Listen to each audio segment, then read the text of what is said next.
बाप और बेटा रूहुल कुद्दुस के नाम पर आमीन। जिंदा खुदावंद का जिंदा कलाम। रात की किताब उसका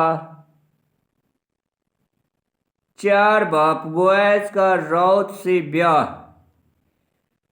और बोएज फाटक पर गया और वहां बैठा, और देखो वो वली जिसकी बाबत बोएज ने बात की थी वहां से गुजरा। तो उसने उससे कहा, ए भाई इधर आ और यहाँ बैठ जा। तब वो आया और बैठ गया। फिर उसने शहर के बुजुर्गों में से 10 आदमी बुलवा कर उनसे कहा कि यहाँ बैठ जाओ। तब उसने उस वली से कहा कि नोमी जो मोआब के मुल्क से वापस आई है, हमारे भाई एलीमलेक के खेत का हक बेचती है। तो मैंने कहा कि ये बात मैं तुझ पर जाहिर करूँगा और तुझसे कहूँगा कि उनके सामने जो बैठे हैं, यानी मेरी कौम के बुजुर्गों के सामने, तू उसे खरीद ले। अगर तू उसे छुड़ाना चाहता है तो छुड़ा, वरना मुझे बता कि मैं जानूं, क्योंकि मैं तेरे सिवा और कोई नहीं जो उसे छुड़ाए। मैं तेरे बाद हूँ। तो उसने कहा कि मैं उसे छुड़ाऊंगा। फिर बोएज ने कहा कि जिस दिन तू खेत नोमी के हाथ से खरीदे तो राउत मोआबी को भी लेना होगा जो मरहूम की बीवी है, ताकि मरहूम का नाम उसकी मिरास पर कायम रहे। तब उस वाली ने कहा कि मैं अपने वास्ते उसे छुड़ा नहीं सकता, ता ना हो कि मैं अपनी मिरास खराब करूं। इसलिए तू ही मेरी वलायत का हक ले ले, क्योंकि मैं छुड़ा नहीं सकता। और इसराइल में वलायत और मुबादला का मामला मुस्तकिल करने के लिए ये एक कदीमी रस्म थी कि आदमी अपनी जूती उतारता और अपने हमसाए को दे देता, और इसराइल में तस्दीक करने का यही तरीका था।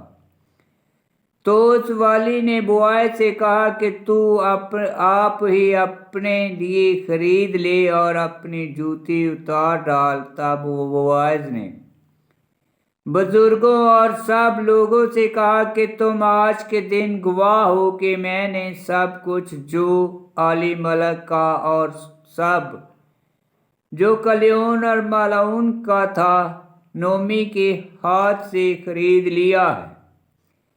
और अलावा इसके मैंने मखलून की बीवी मोआबी रूत को अपनी बीवी बनाया है,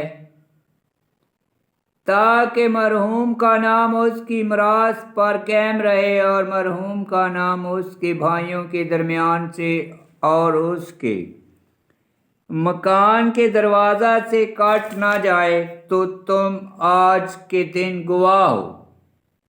तब सब लोगों ने जो फाटक पर थे और बुजुर्गों ने कहा, हम गवाह हैं खुदावंद उस औरत को जो तेरे घर में आई है, राहेल और लिहा की मानंद करे, जिन दोनों ने इसराइल का घर बनाया। और तू अफराता में साबे कुवत हो और बैतलहम में तेरा नाम मशहूर हो, और तेरा घर उस नस्ल से जो खुदावंद तुझे इस औरत से देगा पारस के घर सा हो, जो तमार से यहूदा के लिए पैदा हुआ।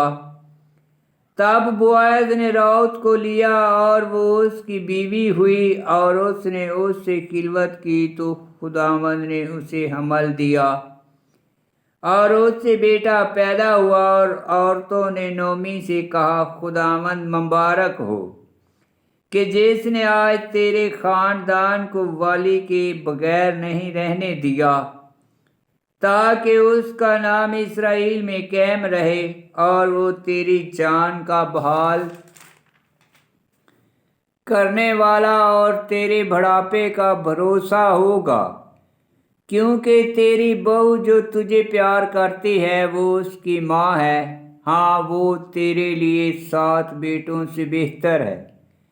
اور نعومی نے اس لڑکے کو لیا اور اپنی گود میں رکھا، اور اس کی انا ہوئی اور اس کی ہمسایہ عورتیں اس کا نام رکھ کر بولیں کہ نعومی کے لیے بیٹا پیدا ہوا، اور انہوں نے اس کا نام